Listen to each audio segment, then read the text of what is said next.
Imagine walking into a place where you're not just unwelcome, but ridiculed, where every glance is a stab of judgment.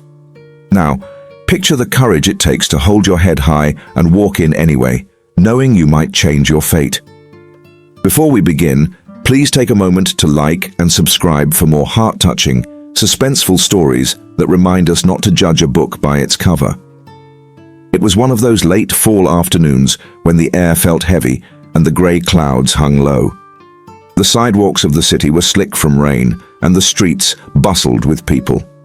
Inside the Golden Plate, one of the city's most prestigious restaurants, a different world existed, one of elegance, wealth, and perfection. Wealthy diners sat around tables dressed in white cloths, enjoying gourmet meals and fine wine, while soft, classical music floated gently through the air. Suddenly, the front door creaked open, and a cold draft rushed inside. Standing in the doorway was a man, soaking wet, his tattered clothes clinging to his body. He stood there, dripping onto the polished marble floor. The well-dressed patrons immediately fell silent, staring at him as if he had intruded on sacred ground. He looked completely out of place. His jacket, once black, was now faded and torn. His shoes, caked in mud, left dirty prints as he stepped forward. His face was gaunt, marked by years of hardship, but there was something in his eyes, determination, maybe even defiance. He walked slowly, unbothered by the stares, toward an empty table near the window. The whispers began almost instantly. "Who does he think he is?" one woman murmured to her husband, barely hiding her disgust. "He's probably here to beg," another voice said from across the room. Ignoring the murmurs, the man sat down, pulling out the chair with an unsettling calmness. He straightened his back and quietly looked around, surveying the lavish room as if he belonged. His eyes lingered on the silver chandeliers, the elegant paintings, the waiters in their crisp uniforms. He took a deep breath, almost as if savoring the smell of food in the air, food he hadn't tasted in days. A nervous young waiter approached the table, visibly uncomfortable. He glanced at the man's muddy boots, then at his tattered jacket, before offering the menu as if it weighed a ton. Good afternoon, sir," the waiter said awkwardly. "Would you like to see the menu?" The man didn't look up immediately. Instead, he carefully wiped his hands on his coat, trying not to stain the menu with dirt, then opened it. He skimmed through the pages without haste, his eyes moving from item to item. His movements were deliberate, as though he were accustomed to fine dining, though his appearance suggested otherwise.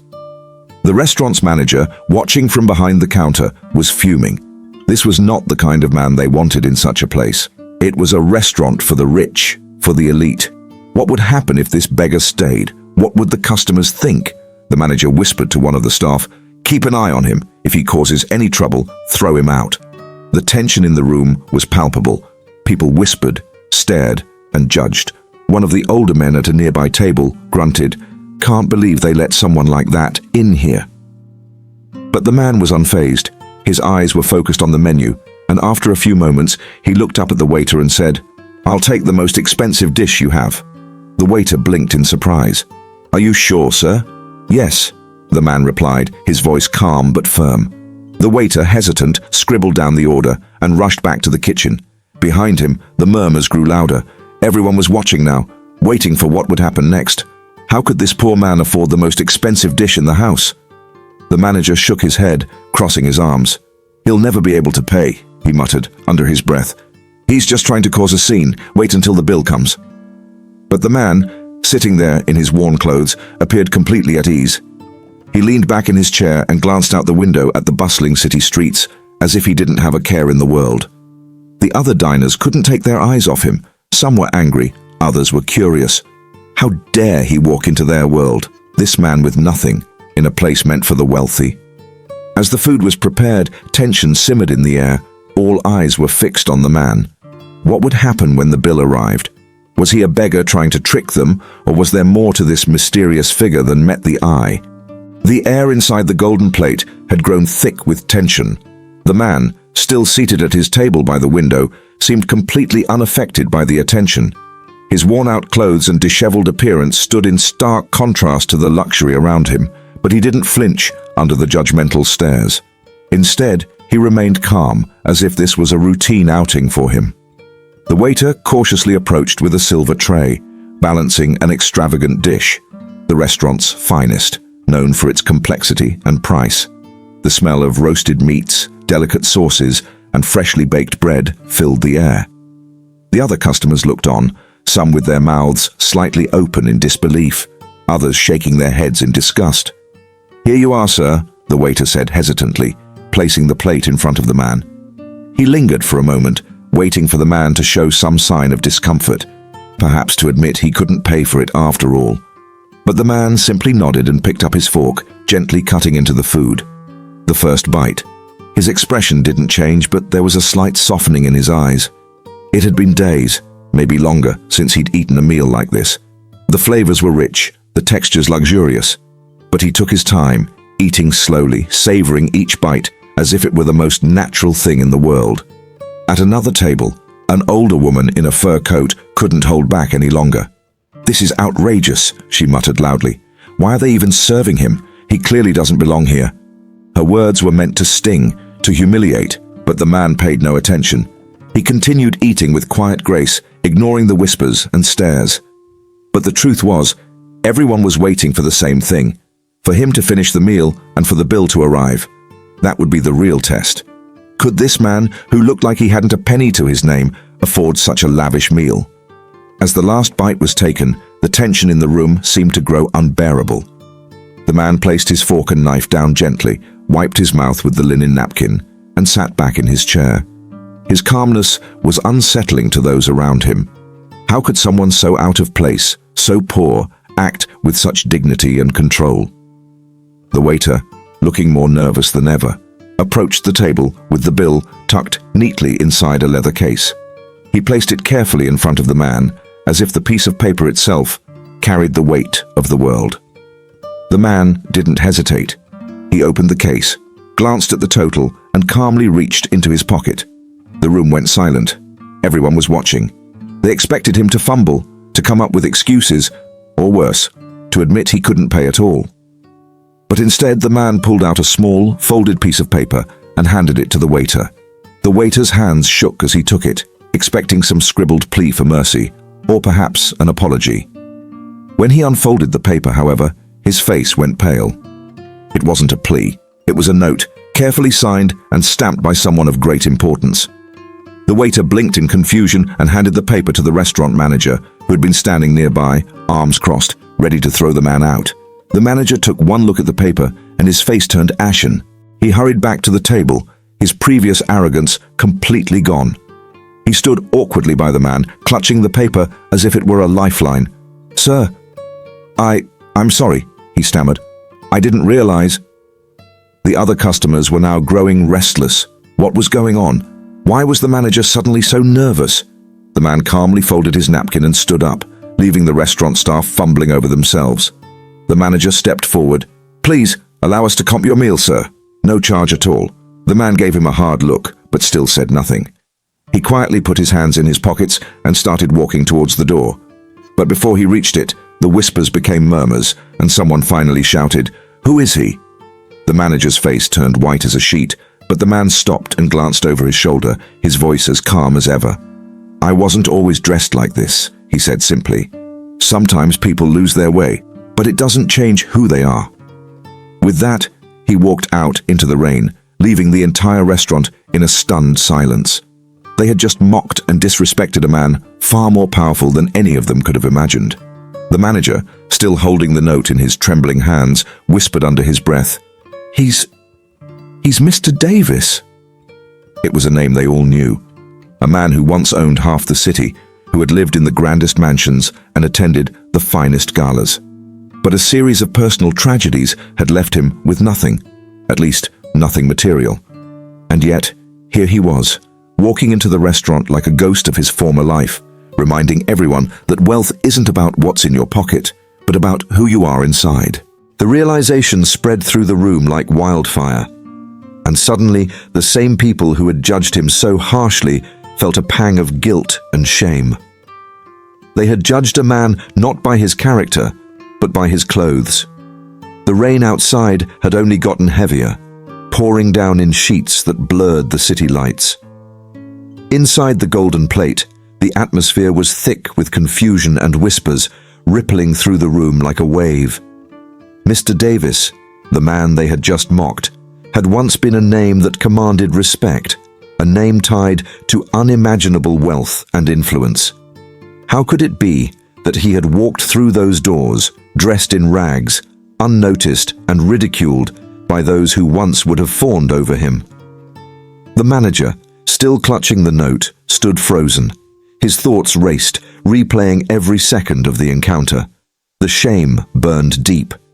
They had thrown disgusted looks, muttered insults, toward a man who had once owned more than any of them could dream of. But how had this happened? How could Mr. Davis, the powerful businessman, end up this way? As the silence hung in the air, one of the restaurant's oldest patrons, an elderly gentleman in an impeccable suit, stood up slowly, his cane tapping against the marble floor. He had recognized the name, but unlike the others, he felt more than just guilt. There was a personal connection. He hobbled over to the table where Mr. Davis had sat, leaning on his cane for support. His wrinkled hands shook slightly as he looked at the empty chair. "I remember him," he said, his voice low but filled with emotion. "Once, not long ago, this man was a giant in this city. But it wasn't just wealth that made him who he was. It was his heart." The room listened in stunned silence. He built hospitals, schools, donated millions to charities. He cared about the people, about this city. But then, the old man's voice faltered for a moment and he took a breath. Then he lost everything. His wife, his son. They died in a car crash just a few blocks from here. After that, he couldn't cope. His business fell apart. He lost his home. But that man, right there, never lost his dignity, even in his hardest times. The weight of his words sank in. The same people who had whispered insults just moments before now exchanged uncomfortable glances. The shame hung over them like a cloud, suffocating in its intensity. Suddenly, the doors to the restaurant swung open again, letting in a gust of wind and rain. Everyone turned, expecting the return of Mr. Davis, but instead it was a woman, soaking wet, her umbrella turned inside out, rushing inside with a desperate look on her face. She was in her mid-40s, her clothes professional, but drenched from the downpour. She scanned the room quickly, then rushed up to the manager. "Excuse me," she said, almost out of breath. "Did a man named Davis just leave here? Please tell me, did he order food here?" The manager, still in shock from everything that had just happened, nodded slowly. "Yes, ma'am, he was here. He left just a moment ago." The woman exhaled deeply, relief and urgency flashing in her eyes. "Thank God I'm not too late." One of the younger patrons, his curiosity now piqued, spoke up. "Who is he?" "Really?" The woman paused, her gaze heavy. "He's my uncle," she said softly. "Or at least he was before he disappeared from our lives years ago. We thought he was gone for good." The crowd, now hanging on her every word, waited for her to continue. The woman brushed her rain-soaked hair back and went on, her voice filled with a deep sadness. "After my aunt and cousin died, he couldn't bear to stay with us. He walked away from everything, his wealth, his life, the company. No one knew where he went. For years we searched, tried to bring him home, but he didn't want to be found. He chose to live like this," she said, gesturing to the streets outside, as if he was punishing himself for surviving when his family didn't. The weight of her words fell heavily on the room. They had all assumed he was just another beggar, someone beneath them, someone unworthy of their respect. But now they saw him for what he truly was, a man who had lost everything, not just money, but the people who meant the most to him. The old man with the cane spoke up again, his voice hoarse with emotion. He wasn't just some rich man. He cared about people. He cared about this city. And we failed him.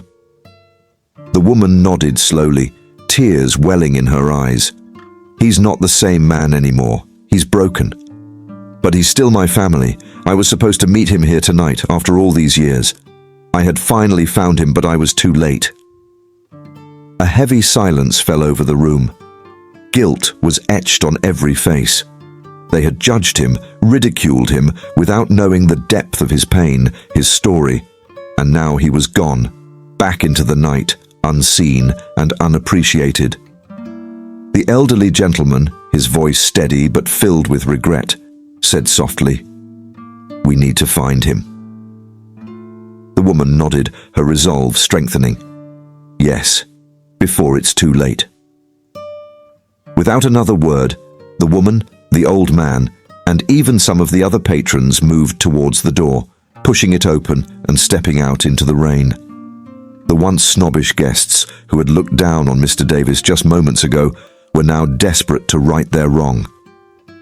They rushed into the storm, searching the streets for a man who had quietly slipped away, broken but not forgotten. As the rain poured down, drenching the streets, the city's richest and poorest people searched together, side by side. For once, wealth and status meant nothing. They were united by their shame, by their need to make amends. As you've seen, this story is more than just about wealth and poverty. It's about humanity, dignity, and the stories we don't know behind the faces we see every day. How quick we are to judge based on appearances, forgetting that every person has a story, often filled with trials, pain, and unimaginable loss. If this story touched your heart, take a moment to reflect. Have you ever judged someone without knowing their journey? What would you have done if you were in that restaurant? Let us know in the comments below, and don't forget to like this video and subscribe for more thought-provoking real-life stories. Your support means we can continue sharing stories that inspire compassion and understanding.